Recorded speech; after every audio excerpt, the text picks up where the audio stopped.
The latest update on the Creation Club brought us a lot of new stuff. We covered the Zeton Arsenal in my last video, but there's also the Pint-Sized Slasher. Who hasn't heard the story of the Pint-Sized Slasher, the tiny terror of suburbia, whether it's his frightful clown mask or his signature chef's knife, having become one of the more popular legends in American folklore? Some believe the Pint-Sized Slasher is only a myth, though the bodies tell a different story. Quest created by Thomas Ottolino Mitchell. The Pint-Sized Slasher is going for 400 credits. Really? For a mask? Is it worth it? Let's find out. When we arrive in the Commonwealth, we begin the quest, A Pint-Sized Problem. Investigate the Boston Bugle. We should be familiar with the Boston Bugle by now. It's an interesting ruin with lots of pre-war records from the newspaper. I did a video on the Boston Bugle that you can watch here. If we head through the front door and we arrive at the lobby, we can then take the elevator to the only floor available. When the doors open, we have to take care of the pre-war Protectron. And we see that the second floor of the Boston Bugle has changed since the last time we were here. There's a brand new terminal, and on the ground before the terminal is the corpse of Larry. He doesn't have anything on his inventory, but he left us some goodies on the desk, a small stash of bottle caps and bobby pins, a Nuka-Cola, and an assortment of scrap. Accessing his terminal, we find two options. The first is Larry's haul report. Oh man, these past few hauls have been great. Here's what I've got so far. 3 important looking car parts, 1 alarm clock, 1 wrench, 3 light bulbs, 2 fuses, 4 packets of smokes, 1 baseball grenade, 1 chessboard, and 2 clothes hangers. Oh, it's a nice list of everything we find on top of the desk. Gotta start planning my trip to Diamond City soon. So he was a scavenger, hoping to make it big by prospecting the ruins of the Boston Bugle. In the next one, we find his journal entries. He's got 3 here. In the first one, score, I was out on my usual runs and I found this place. Seems to be some pre-war newspaper office. Plenty of articles similar to what that Piper chick writes over in Diamond City. Anyway, the building's completely deserted. I managed to wipe this terminal so I can use it to keep track of all my junk. All it had on it was some old articles anyway. Some stuff about survivors, but that was years ago. Anyway, I even managed to activate the Protectron. I got my own personal bodyguard. Things are looking up for old Larry. Even though he says he wiped this terminal, the Creation adds this terminal as a new one, so it doesn't exist in the base game. So we're not losing any lore from this building by installing the Creation. All the entries on the other Boston Bugle terminal remain intact. In the next one, entry 2, gotta avoid Monsignor Plaza. Not gonna try that again. I decided to head up to that fancy sounding place, Monsignor Plaza. Figured there'd be some sweet loot I could salvage from some of the shops in there. Way too much effort dodging all them mutants, but once I got into the plaza, things started looking promising. Managed to peek into the bookstore, which had some toys and comics too.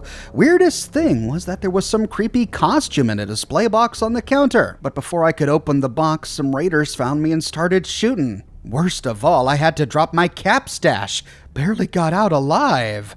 Well, it makes sense there was a creepy costume for sale. It was, after all, just a few days before Halloween when the bombs dropped. Looks like poor Larry here didn't get a chance to loot it if the raiders started shooting at him. Backing out and reading the final one, entry 3, feeling watched. Man, I got it made up here. Central Boston, a scaver's paradise, and yet something don't feel right. I swear there's something lurking in the shadows. Something with the strangest silhouette. It sorta looked like that costume over in Monsignor Plaza. Might be time to pack up and find somewhere else. This place gives me the creeps. The man went from bragging about this place to feeling creeped out by it almost overnight. And since we find his corpse here, does that mean he really was stalked by a shadow? If he was, the killer left no more clues. But Larry left us a clue. Next, we'll head to Monsignor Plaza to see if the murderer left any clues inside the bookshop. I covered the full story of Monsignor Plaza and the drama that went on here between the raiders in a dedicated video that you can watch here. We arrived to find the doors not guarded. But heading inside, we can hear the raiders talking on the floor above us. Huh? Hearing shit. Crouching down, we can try to sneak into the shop without getting detected. But as soon as we turn on our light, the raiders catch wind of us. Keep your head down. Hell yeah!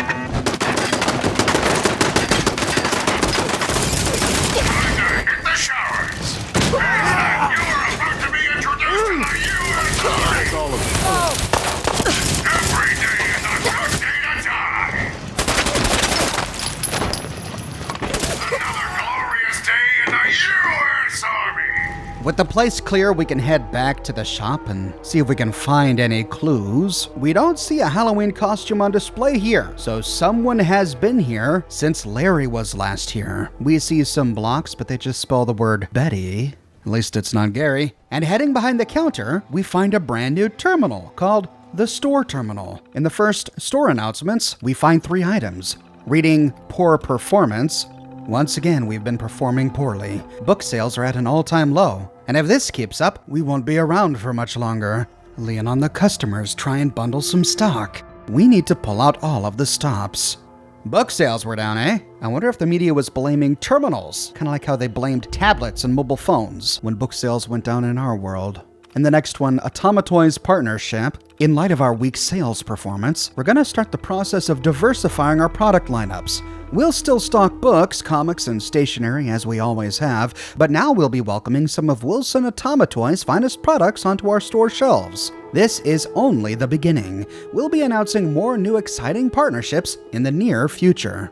All right, an admirable strategy. If you can't make your revenue by selling books, try to diversify your inventory. And in the last one, hubris partnership, the Pint-Sized slasher. With the Halloween season fast approaching, we're excited to announce our partnership with Hubris Comics to offer certain Halloween costumes in store as part of our portfolio diversification strategy. We're going to be launching with the famous Pint-Sized slasher costume. Hubris assures us that this one's always been a hit, being one of their best-selling costumes year after year. Here's an info sheet on the story of the Pint-Sized slasher. Feel free to incorporate it into your sales pitches. Emerging at nightfall from an innocent doghouse, the Pint-Sized slasher is the menace of suburbia. Donning a terrifying clown mask and equipped with a knife, the slasher kills indiscriminately. With no rhyme or reason, children and adults alike, beware.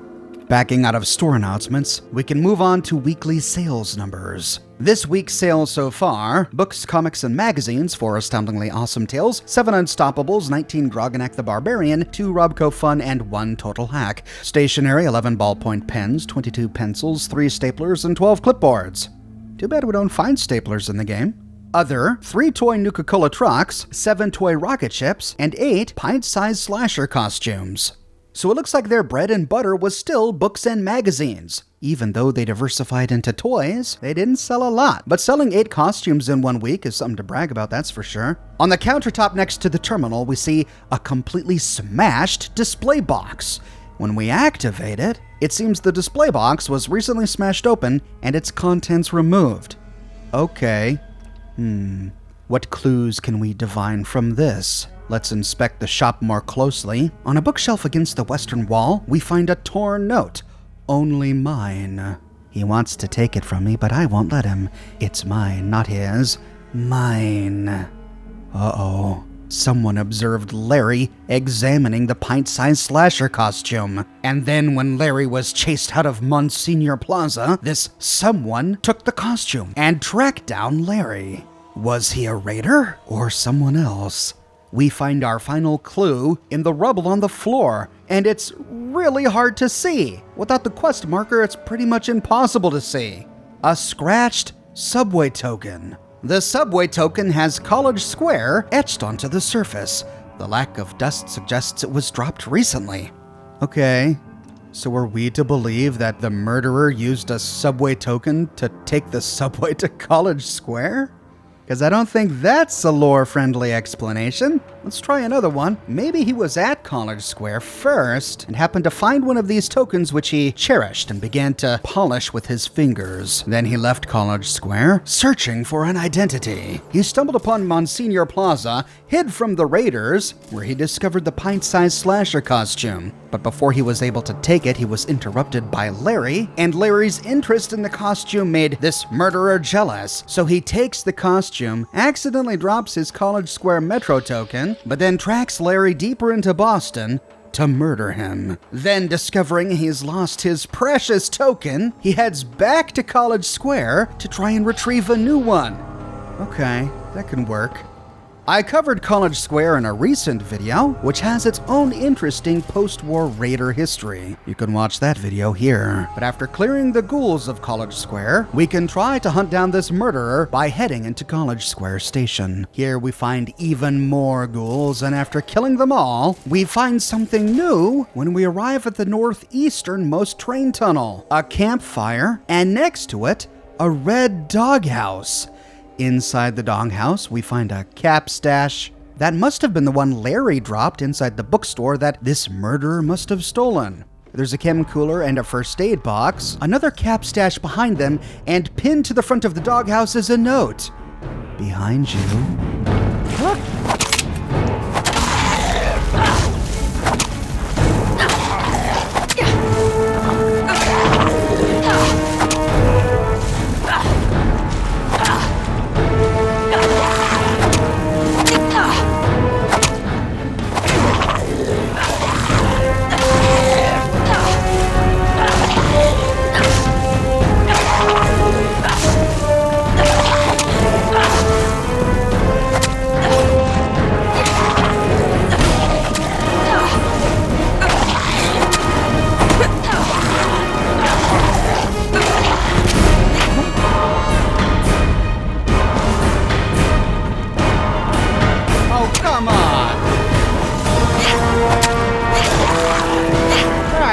Fair fight.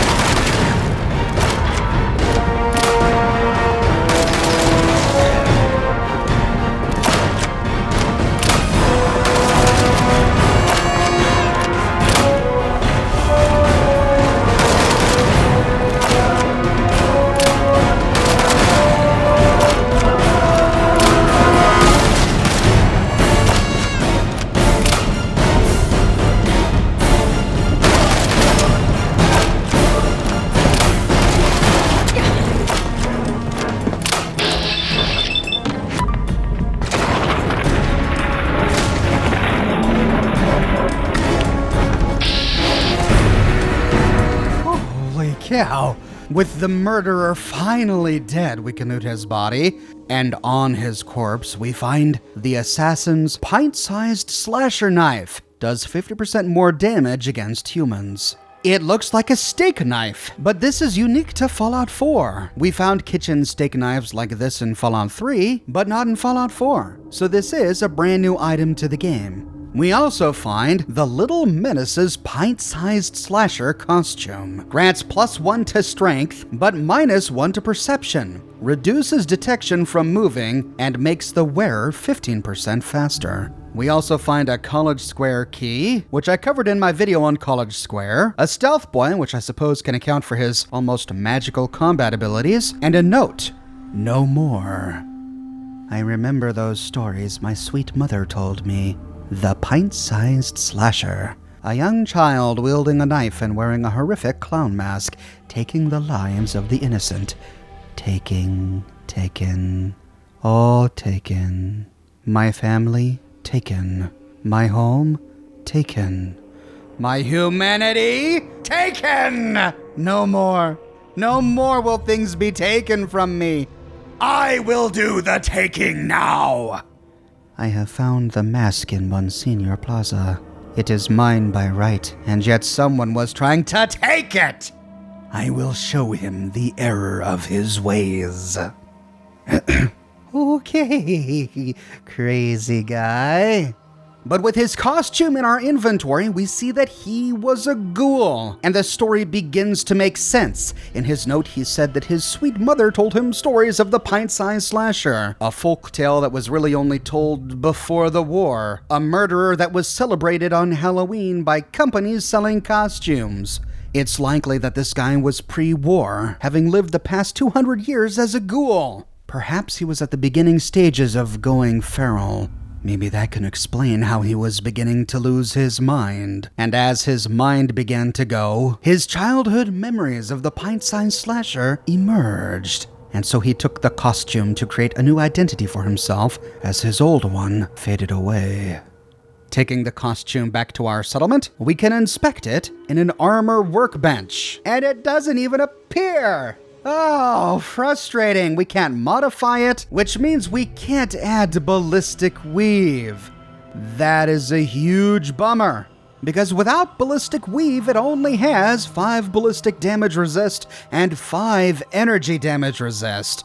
Also note here, even though the description says +1 to strength and -1 to perception, the special list below the resistances says +1 to both strength and perception. However, despite this, it does grant 1 strength and remove 1 perception. But thankfully, we can modify the Assassin's Pint-Sized Slasher Knife. It is a legendary item. It does 50% more damage against humans, which is the typical Assassin's legendary effect. It does a base damage of 31, and it has 3 blade upgrades. A sharpened blade, which increases damage to 47 and targets bleed. A serrated blade, which increases damage even further to 55 and targets still bleed. And the final one, radioactive blade, which docks the damage all the way back down to 31, but adds +9 radiation damage. That's a total of 40 damage, so in my opinion, it's still not quite as good as the serrated blade. The only option that changes the look of the knife is the serrated blade. With this option, we do see notches carved in the knife. Despite not supporting ballistic weave and having no other upgrades, it's a good-looking costume, exactly what we would expect. For those who don't know, the Pint-Sized Slasher first made an appearance in Fallout 3. It became an important plot point during the Tranquility Lane simulation. But we were given many clues in Fallout 3 that the Pint-Sized Slasher may be more than myth. In my series on the Point Lookout DLC, we found a hotel room with a bunch of dismembered corpses and blood everywhere. And in the room, we found a pint-sized slasher mask. We even find a news article about the Pint-Sized Slasher, written by a reporter at the Capitol Post. I read it when we explored the ruins of the Capitol Post in my video on Monsignor Plaza that you can watch here. The costume looks exactly like the Pint-Sized Slasher from the Tranquility Lane simulation. Laced-up shoes, blue jeans, a black and white striped shirt, and the wide, grinning clown mask. I took it out for a spin. You know, this is my sniper character, not my melee character. And without ballistic weave and no power armor, you know. To be fair, this isn't the way the outfit is supposed to be used. It's a stealthy assassin outfit. It grants bonuses to stealth and makes you run faster, so it's not meant for bulldozing into a bunch of raiders like I'm doing here. So, is it worth it? Well, I think that depends on what you're trying to get from your gameplay. It's not something I would personally be interested in. Certainly not at the price. 400 credits, $4 for one costume that doesn't support ballistic weave, a fast one-handed melee weapon with a legendary effect that's quite common in the game, a weapon that does decent damage, better than most knives and daggers in the vanilla game, but beaten by some of the other blades from the DLCs, like Throat Slicer in particular from the Nuka World DLC. At $4, it's only $2 cheaper than the Zeton Arsenal we recently reviewed, and that came with 3 completely unique weapons, each of which had a myriad of customizations. And this one costume is half the price of the Captain Cosmos creation, which, as we discussed earlier, had an entirely new dungeon to explore, a great story, lots of lore, power armor, and new weapons. Really, I think this particular creation is for someone who's having nostalgia for Fallout 3 or who really wants to roleplay a pint-sized slasher playthrough. I can see it being fun. The weaknesses of the costume and the weapon make using them more challenging, and I can see the appeal of wanting a challenging playthrough while roleplaying as the pint-sized slasher. So for what I think will be a small number of people, this creation may be worth it. Now, the quest was fun. We got a good story and there were a few spooky moments, but it left me with a few unanswered questions. Where did this murderer come from? Why did he go to Monsignor Plaza from College Square to begin with? Was he really going feral? Why was he holding the subway token? I think the quest would have been a little bit more fun if there were a few more murders, and if the player felt that he was tracking down this murderer, trying to prevent the pint-sized slasher from killing anyone else, but we really only get one murder. But the quality of the mask is great. It's exactly as I would imagine it appearing, with more polygons in Fallout 4 compared to Fallout 3. And the quest we got was fun. those are my thoughts on the pint-sized slasher creation. There are a few more creations in this latest update. I'll be getting to them soon, but sadly right now we're out of time. But what did you think? Did you snatch it up as soon as you saw it available for some Fallout 3 nostalgia? Were you disappointed or delighted with the finished product? Let me know in the comment section below. I publish many new Fallout videos and host many Fallout live streams each and every week, so if you don't want to miss what I've got in store for you next, be sure to subscribe and to click that bell notification button. I have a brand new shirt in the shop, graduate of Oxhorn's driving school. This, of course, is a nod to my LA Noire series. The shirt comes in a variety of men's, women's, and children's sizes, and in a wide array of colors. You can find it on other products as well, like smartphone cases, pillows, posters, mugs, stickers, prints, etc. So if interested, you can find a link to the shop in the description below, or you can click here. If you like what I do and you want to support me in a more personal way, consider becoming one of my patrons on Patreon or a subscriber here on YouTube. But more than anything, I'm just so glad you're here watching this video with me today. Thank you so much for watching, and I'll see you soon with more brand new videos.